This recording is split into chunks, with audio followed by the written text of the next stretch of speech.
Hello everybody, I hope you're well. It's great to be back on the channel. Now you haven't seen me or Mick for a little while, simply because since we got the old heaver after the last job, we've had to take a bit of time out and rearrange our forthcoming year. Well, guess what? It's all rearranged now and we start a brand new job for a subscriber, no less, today. So we're very, very looking forward to it. But before we get into it, there's a couple of things I just want to go through with you. I want to say a massive thank you to Richard for single-handedly holding his channel together since Christmas. Really appreciate it, mate. Thank you very, very much. I've listened to a couple of your criticisms regarding the videos that I've done, whereas you suggested I should invest in some microphones because the audio quality wasn't great. Well, I've done just that. So I spent a bit of money, so hopefully those days of poor audio are behind us. Let us know in the comments. If there's anything ever you think that we could tweak to be better, please let us know. We're always trying to evolve, we're always trying to progress. So by all means, please let us know. It's really appreciated. Massive thank you also to TuffStuff Workwear. They kitted us out for a video that we've done for Professional Builder magazine. The link to that is in the description to this video. I personally will only be wearing their work stuff throughout this series. So wherever you see me in, you can get it on their website. If you're in the market for it, you can do a lot worse. Trust me on that one. And just bear with me when I say, don't be put off by the price, and I do mean that. And moving on, finally, before we get started on this new job, we have come up with a fundraising idea that we're going to need your help for in order to help some kids out at Christmas for the Birmingham Children's Hospital. End of the video, I'll be going into all that. Please stay tuned for that. Help out if you wish to. Enjoy it.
Well, there's nothing like a bit of a hand dig to get you all warmed up on a chilly day. I'll finish that off in a second, but I thought I'll just show you before the concrete goes in, because the building inspector has been and gone and he's happy, so the concrete is booked for tomorrow. I'll just show you what we found here in terms of the footings of the house, or the concrete foundations of the house. You never know what you're going to find, if you're going to find anything at all. So it's always very reassuring when you find something as big and as thick as that, whatever that may be. What's that? It's about 400 mil of concrete there, as you can see, more of a traditional, what you'd expect it to look like. And on top of that, we've got some kind of almost homemade concrete, if you like. You can see it's all been made with, or mixed with, bits of clay pipe across there. It goes all the way around, all the way down here. Now it's very strong, but also chippable. So I had to break all that back, and it was all right. It wasn't a nightmare. It was okay. But you can see it goes all the way around. Look, no joint in it. So I don't know what quite that makeup is. Now maybe as we go along here, this concrete footing will step up a little bit as it goes that way, and then this here is to make up the difference. So it's actually one level all the way across. Who knows? We will cross that bridge when we come to it. But as I was digging out under it, so the concrete goes underneath and it's all lovely, I found that. So I find this, dug round it, and it's got this metal angle iron here, which is, what's that? It's like 40 mil. So it goes 40 mil that way, 40 mil that way, and then it's nothing underneath. It's just a right angle. Onto nothing down there. So I've never seen that before, but to be fair, I've never dug this far down a footing before. We're extremely deep here. It's like an old school pile or an old school ground screw or whatever, dating back obviously to when the house was built, which was in the 30s. But it's belt and braces, whatever it is, which is excellent when you find something like that. The flip side is there's nothing there at all. I've obviously got an underpin all along here, and you know, so finding that is very reassuring. So it's all good. So we'll get some insulation before we concrete it down there, and just to protect whatever's left of that metal. But yeah, so there we have it. So that is good news. Right then, so we'll fast forward now.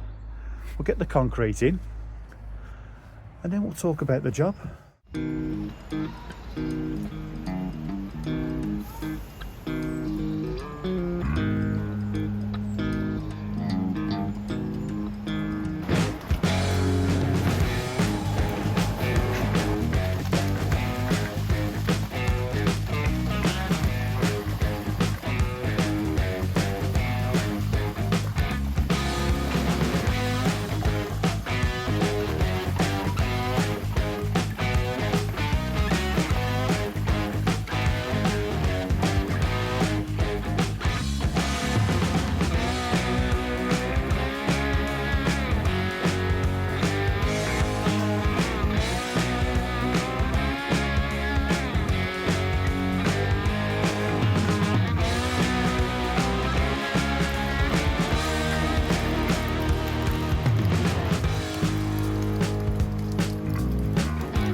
Right then, this is the job. It's a 2-storey extension, sort of, with a bit of a twist. As mentioned before, lower ground floor, as we're going to call it, is the basement. And it's already got, you can see this door over here, it's already got a little basement area, very, very short ceiling height in there. This is obviously going to be a habitable room, so we're going to aim for as close as we can to 2.4 ceiling height down here. We've done some work in there. In fact, we've done all the measurements now with our levels and everything, and I think hopefully we're aiming at around about just over 2.3, 2,320 finished ceiling height, which we're very happy about down here. So, as I say, the job is lower ground floor, open plan. As you can see, comes out of the building here to this area, turns, dog legs round, and it comes out to here, straight across, and then back to the building. Now we can't do that return to the building just yet, simply because that is going to compromise our access down here quite significantly. I'll show you all that when I bring the camera down here. It'll make a lot more sense. So that's sort of like a second phase to it. We're going to get as much as we can done down here first. So we're going to get this in. This is going to be open plan to a certain extent. I think there's a media wall separating like two spaces, but as we're building it, it's going to be one big room all down here with a staircase, internal staircase that leads from what will be the kitchen extension, which is the second story to it, which will go down this wall down here, and that's how you're going to get into it. Now, this is staying single story on this half, where it returns round more or less conveniently for a visualisation of it, where this soil pipe is. That is going to be a single story room here, and where this bay is over here, that is being taken out. That wall is going to be made flush.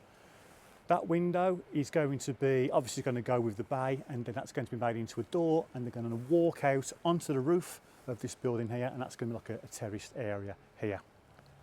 All very, very nice. This part, from this part onwards, that's going to be two-story, and then above this is going to be the kitchen extension. So as you can see, that is going to make a very, very nice sized kitchen, considering the one I've already got is not insignificant. So that's basically, in a nutshell, oversimplification of the job, but we've got a lot to go into it. There's a lot of glass for a start off. We've got to future-proof it for a air source heat pump. There's going to be air filtration systems going in. We're not fitting those two things, but we do need to make provisions for them. There's a lantern in the flat roof going on the two-story bit over here. As I say, there's a terrace with a frameless glass balustrade going all the way around it. Underfloor heating, you name it, it's going in. Now, in terms of the tanking, because it's a basement, going into this, I found some companies and whatnot with the thinking that because we've got space to do an external tanking system, that will be better than internal, thinking that only internal systems are for when you can't get to the outside of it, conversions, that sort of thing. Well, that's not the case. I spoke to a couple of companies and they've both completely poo-pooed that. They won't guarantee any work done externally in terms of tanking. They'll do the work for you, but you won't get anything on paper to say that it's guaranteed for, you know, the following day, let alone any years down the line. It's all done internally. Now, to that end, we're not going to just do nothing. We are going to fiberglass on the outside of all the walls that are going to be underground above damp, in which case is this wall here, obviously only up to there, and then the wall that's just below the camera that you can't see, which I'll show you later, which is a lot more significant. But we'll go into that, as I say, a little bit later on in the episode. So yeah, as I said, we're going to fiberglass it. There's other ways you can do. One fella said the company who will be tanking it on the inside, because then they can guarantee it all. So it's all got to be done that way. He said you can just blackjack it. You can do whatever you want, really. Anything is better than nothing, but it's all going to be managed from the inside, internally, not externally. He says because you can't control that water. You can control any that comes in. Now, as you can see here, there is no standing water here whatsoever. This ground, thankfully, is fantastic. It has rained a lot over the past couple of days. You probably saw in the concrete elements earlier on. Of course, we're concreting. Yes, it's going to rain, hammered down. But this ground, it just flows away. It just doesn't stand around at all, which is good, as you can imagine. We've done jobs in the past and we'll do in the future where it's just solid clay and it just holds the water, and half the bucket coming up is water rather than anything else. But here it just goes. So I'm very confident that we're not going to have any issues whatsoever anyway, in terms of not tanking on the outside, but we're going to do something with it as I go up. We've done fiberglassing before. These 2 roofs will be fiberglassed, so we're going to have the stuff, we're going to have the material, so we're going to do it as an extra barrier. But as I say, all the professional work, so to speak, and all the guaranteed work will be, specialist work let's call it, will be internally at a later date. So that's that. We've got all our levels, we know what we're doing, we know where it's all going, it's all mapped out. You can't see it from up there, but it's all done, ready for me. I can see it here now. We've got some blocks, we've got some compo knocked up in the mixer, we're ready to go. We're going to start building some walls now. I'll get them in, more of a setting out kind of thing. It's getting a bit late in the day now, so I just want to get just a course down, just so we know exactly where we are, ready for tomorrow, where we can start early and go for it. So I'll get that in, and then we'll check back in a little bit later.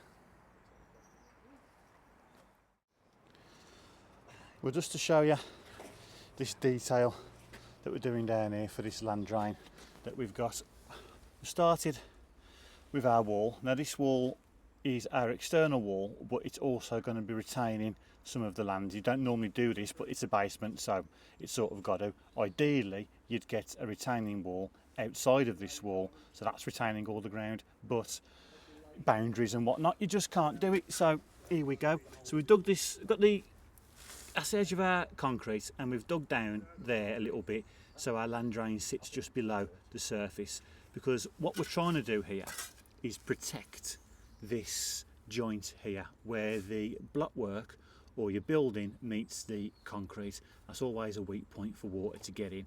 Now we're below damp at this stage anyway, so it's all a bit of a belt and braces kind of approach, but you know, that's what we like to do anyway. So we've got this land draining, sort of, dug the hole out, we've put some pea gravel down, and we've got our fall with the pea gravel, because our land drain pipe, perforated pipe, as you can see just down here, it's all bendy, non-rigid, so getting a fall with it is difficult. So do it with the pea gravel first, and then we're going to put this weed membrane down just to try and stop any silt and rubbish, dirt and whatnot getting into the water as it comes through. Then we're going to lay our land drain onto that, which is just sorting that out now, just feeding it through down the side of it. Then we're going to wrap that over, that's covered. This has been fiberglassed down, so that's nice and solid now. It's not the best of conditions to do it in and whatnot. In fact, it's the wrong conditions to do it in, but it'll always go solid. And it's just, and then we're going to fiberglass up here as well. It's, again, it's a preventative measure.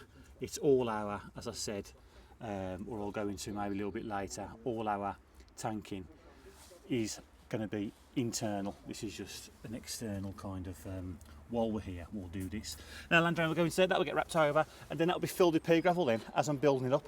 So all that with pea gravel up to just below what is our ground level here, and where it'll turn into engineering bricks, and then it'll be, as it gets to height, we'll sit in then up to there, and that will be our 100mm external skin all the way up, which will bring us just inside of there. That will allow for any cladding or render to go on the outside, so we don't surpass the original building line. And that is basically it, and we'll try our best to fiberglass it as we go up. If any of you know of any other better things that we can do here regarding the fiberglassing, whether blackjack will do it or an easier method, bear in mind that we've got very limited space to actually get down there, then by all means put it in the comments, let us know, and we'll give it a go. Right, and we'll get this land drain in, and hopefully if the weather stays nice or dry, we'll get some building done. Do something. We'll do something. Be nice, wouldn't it? It would be lovely. And there we have it, land drain covered with the weed membrane, just to stop, as I say, any stuff getting into it, and then completely buried in the pea gravel. It's got a nice little fall to it, with an obvious slight issue with the fact that it goes up there, but that'll all be dug down into a soak away at a yet undisclosed destination over there somewhere, and it's got to go into a silt trap and all that sort of stuff, but all that's at a later date. Let's get this building up first. And that is basically what we're going to do. Now we're going to carry on with this wall now, in between getting some concrete under there, because we've got some ballast coming for that to fill that back up, underneath that, and then basically continue, whilst the weather's nice, to build. Right, we've cracked on a bit. It's a lovely day, it's supposed to be windy tomorrow, so we've decided get these corners up as much as we can. I'm going to back it up now, insulate it, thermalite blocks on the internal course, all that sort of stuff. But before we do that, I just thought I'll show you the setup that we've come up with in order to stop any water from coming through. Again, it's not as if it's that big of an issue for us, because this ground is just draining straight away. It's we couldn't have asked for anything better. But in saying that, this is what we've done.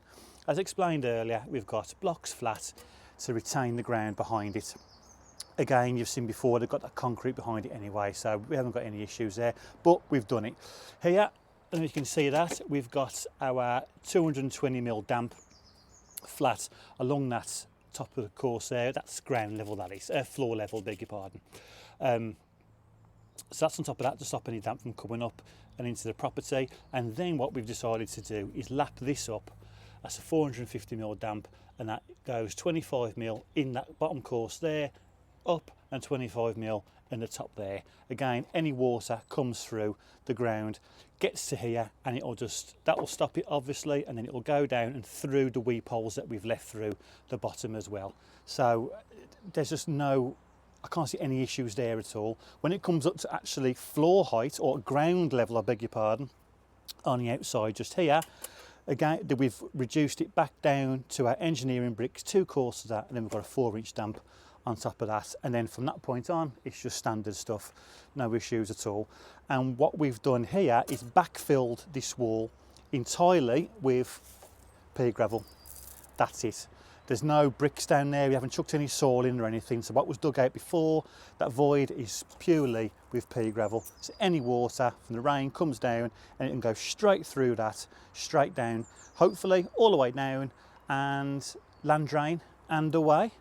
And really it's as simple as that. Where this brickwork meets this block work as well, we've emulated what we did below, and I've flanged it all and fiberglass that as well to protect that joint. And that's basically it, and I reckon, really, that should do it. The only issue with doing it like this is I can't get any wall ties in, because obviously I don't want to penetrate the damp. The flip side to that is that there's no way that the damp can then go through, because the wall ties can't carry it across, even though you've got these little divots here that it drips down anyway. But anyway, that's overthinking it really. So that's what we've done there. I've got no problems here at all with that. Plus, if you remember, all the internal stuff is being tanked anyway by the tanking company. So all that is just a belt and braces approach to it, and hopefully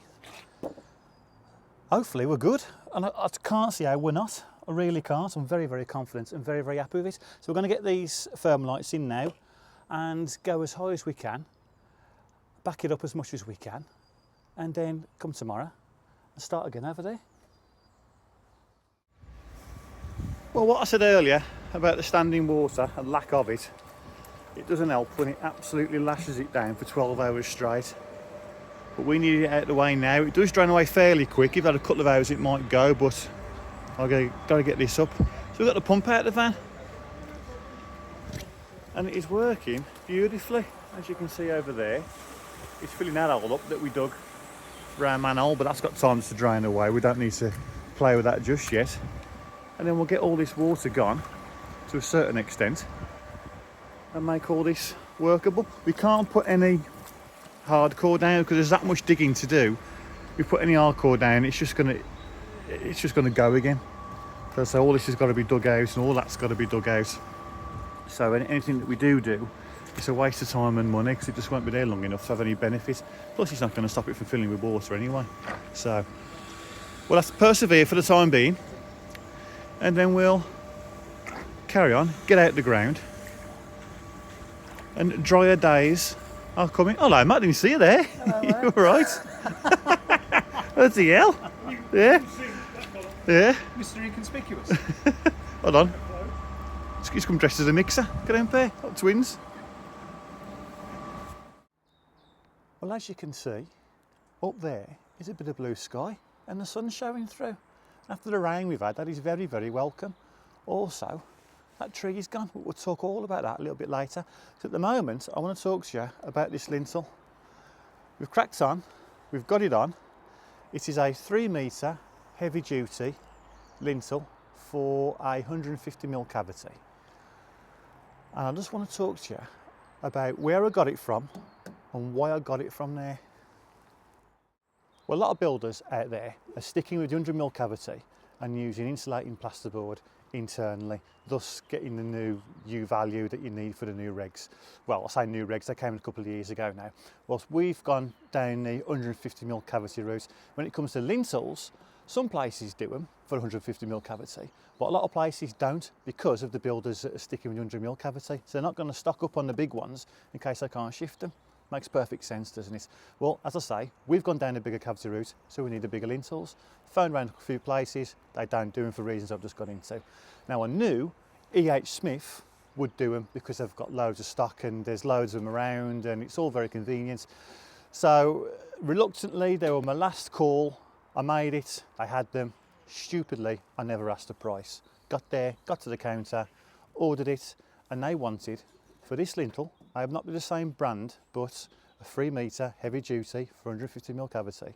They wanted, and I've written it down, so I don't want to get it wrong, inclusive of VAT, £568.86 for this. Now I'm not exactly off the street to them. I've got a cash account, so I don't think that does a lot for your prices, but I've used them before, so that's the price I get for it. 586 quid. I couldn't believe it. I thought, I'm not paying that.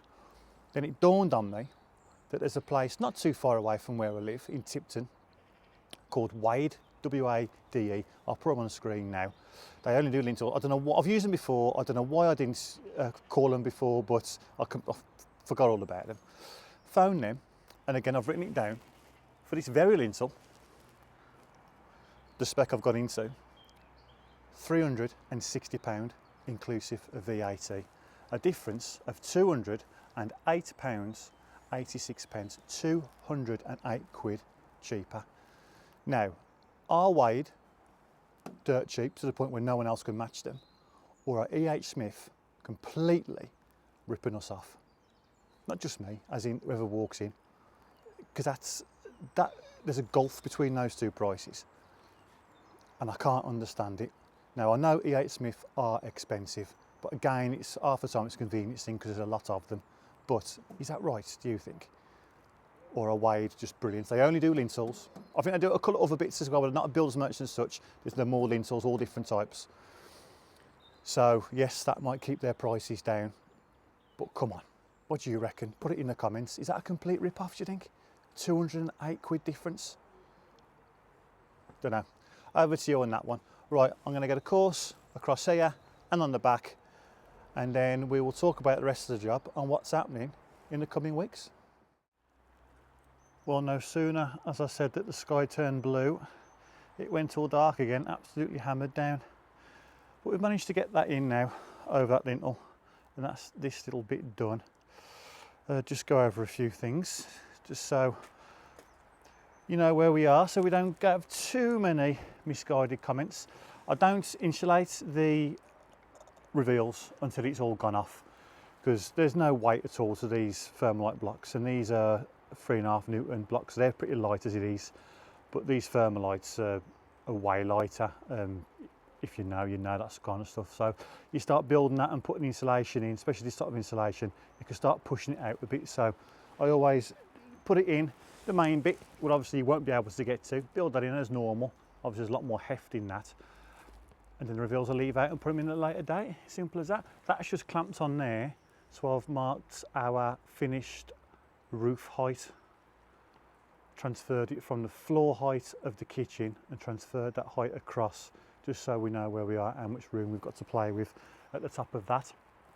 The reason why that's important is, I think I mentioned earlier, maybe I didn't make it clear, that this bay here is going, and that window there, which is the rear reception room, there's going to be a door leading out onto this roof as a terrace patio area, basically. So this roof is also a floor for that.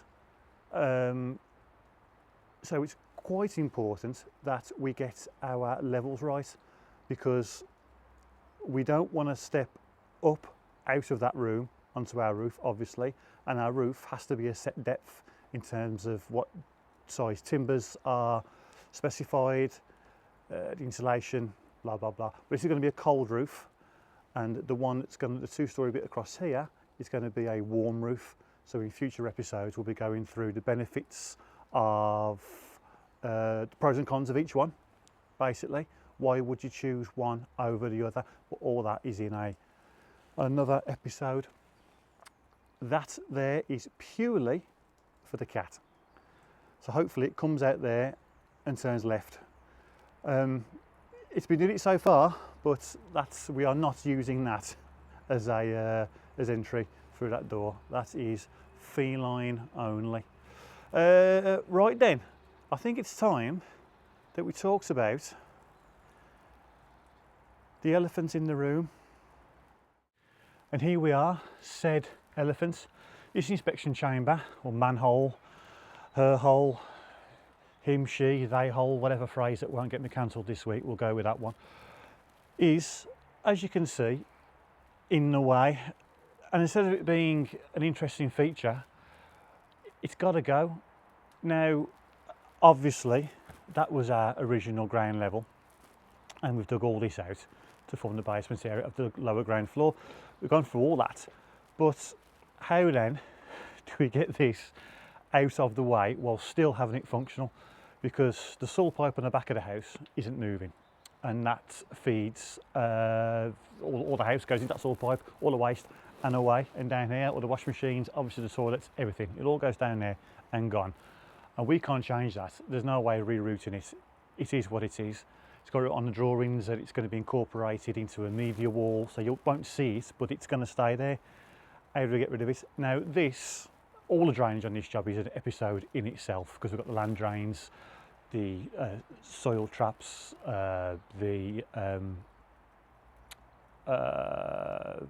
gullies, all that kind of thing. It's all going to happen. It's all got to go into soakaways and the mains, which are down the bottom of the garden.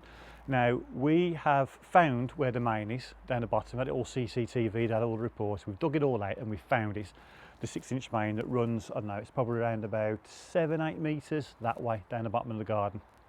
Exposed that and we found it, and we're going to put a manhole there. Well, him, her, I refer to my previous comments.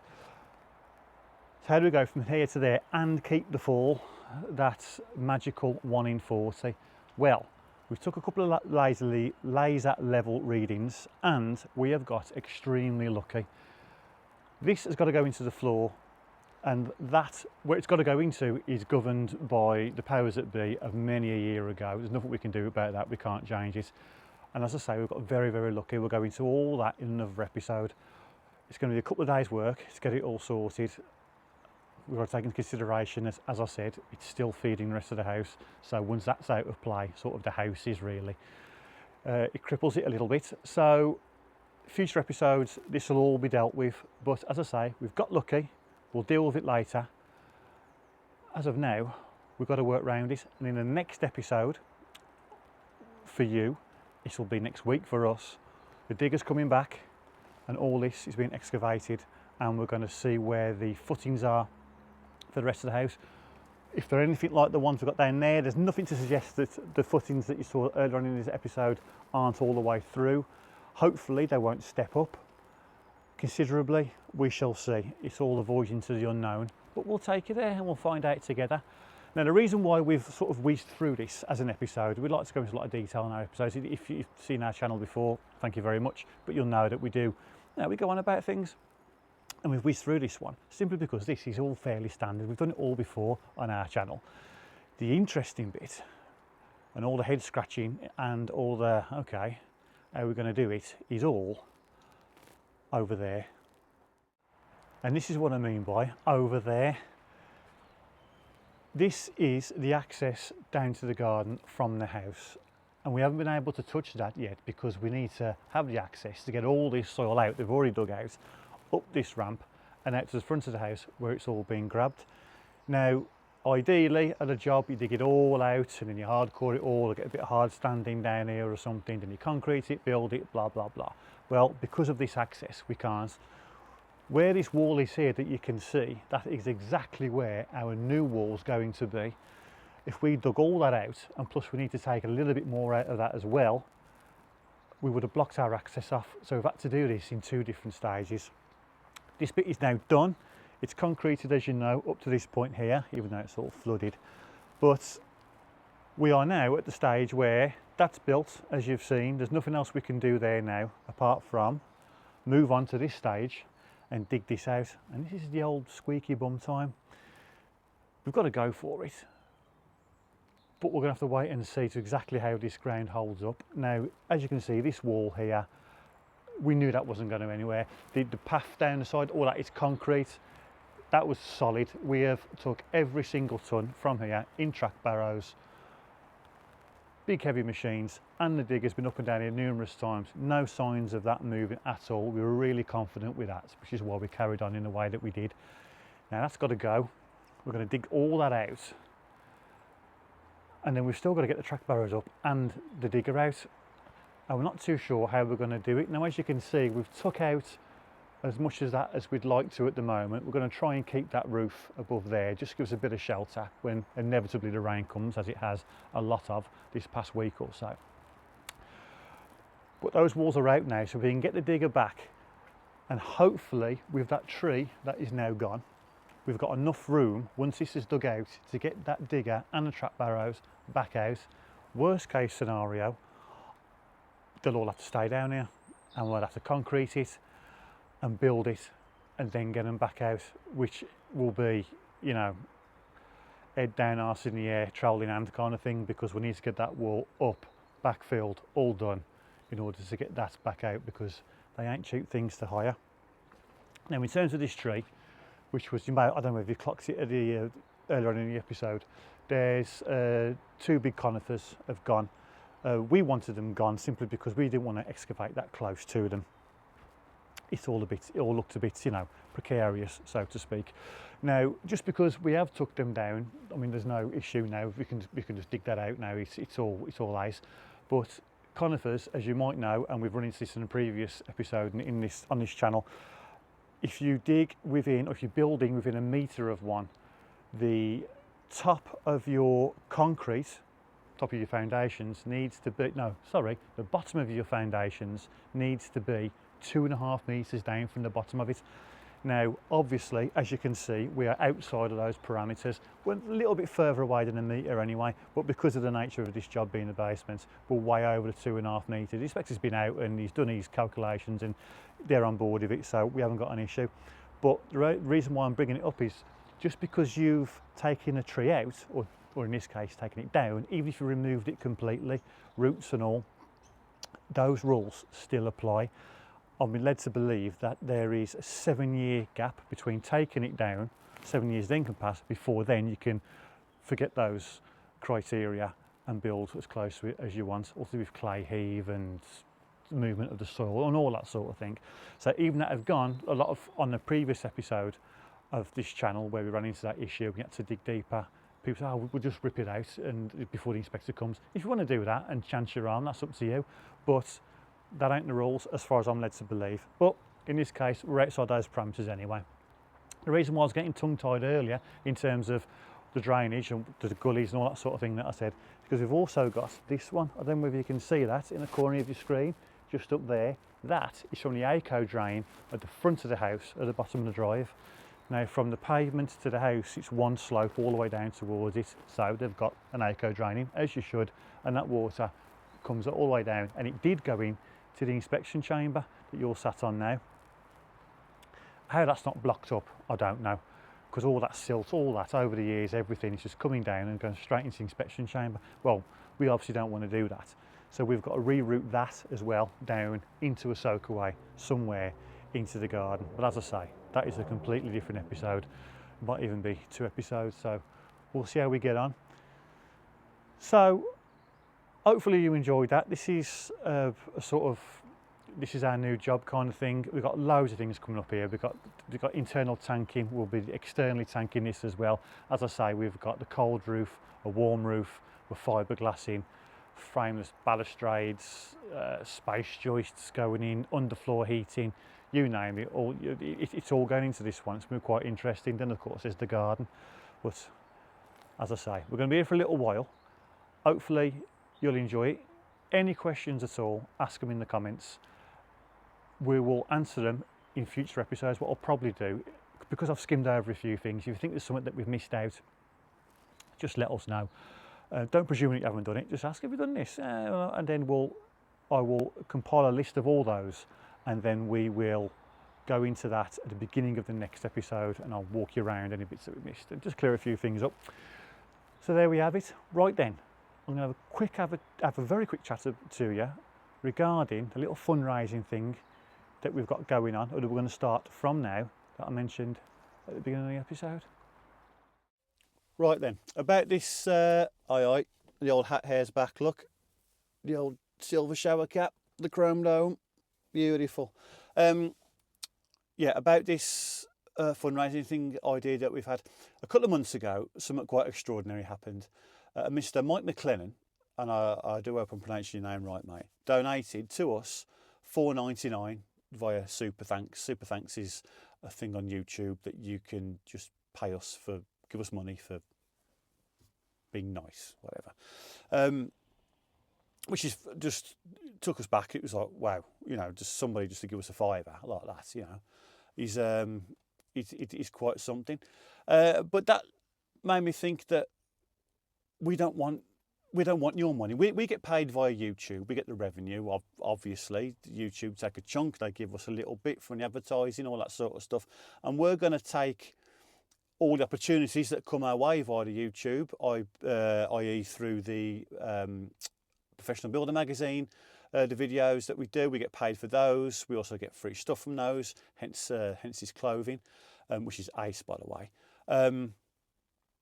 We will take work that comes our way. This job that you've just seen, that's through YouTube. It's for a subscriber, that sort of thing. But we don't want money from your pocket to ours. As lovely a gesture as it is, you know, thank you. But a lot of people did a buy me a coffee stuff, and they have the Super Thanks and all this sort of stuff, and it helps with the content and all, and whatever. That's them. That's fine. Each their own. It ain't us. However, we thought, well, if people did want to be generous and give us the Super Thanks, we will then take that money, every single penny of it, we'll accumulate it over the year, and then in December we will spend all that money on Christmas presents for the kids who will, unfortunately and undoubtedly, be in Birmingham's Children's Hospital over Christmas. So that's what we're going to do. Since Mike McLennan did that beautiful thing, so did a Mr. Duncan Bruce, who gave us $1.99. So we're up to £7 already. It's ace, isn't it?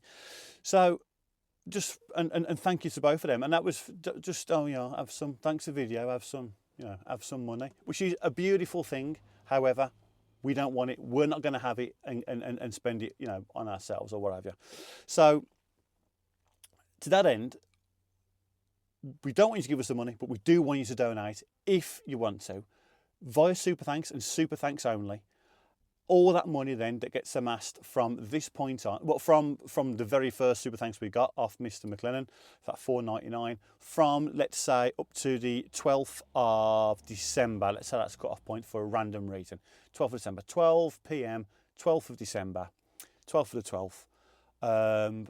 All the money from this point to that will then be amassed, spent down wherever, and given to spent on presents for kids at Birmingham's Children's Hospital. Now, every penny we get after that will then go on to next year's, and hopefully it'll become this rolling thing. Who knows? We might not get another penny. We might get a couple of £100, which will make a big difference and put some smiles on some faces, as you can imagine. So if you would like to do that, please do. That'll be ace. If there's any companies out there who want us to review tools, whatever, do whatever, you want to send us some stuff, we'll do it. we'll give an honest review, and we will then raffle it off. Money amassed, we're going to the same thing, Birmingham Children's Hospital, blah, blah, blah, that sort of thing. So thank you to Mr. McLennan. Thank you to Mr. Bruce. It's really appreciated.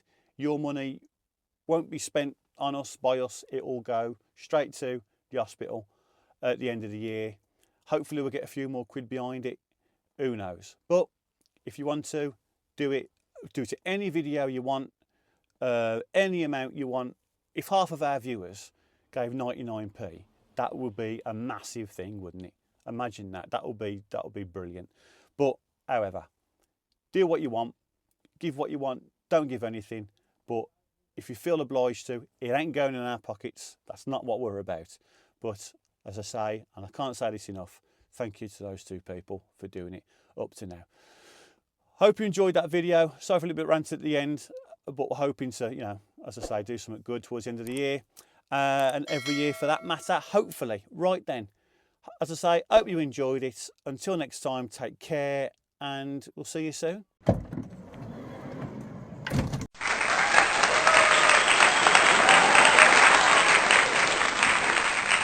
What a load of shit.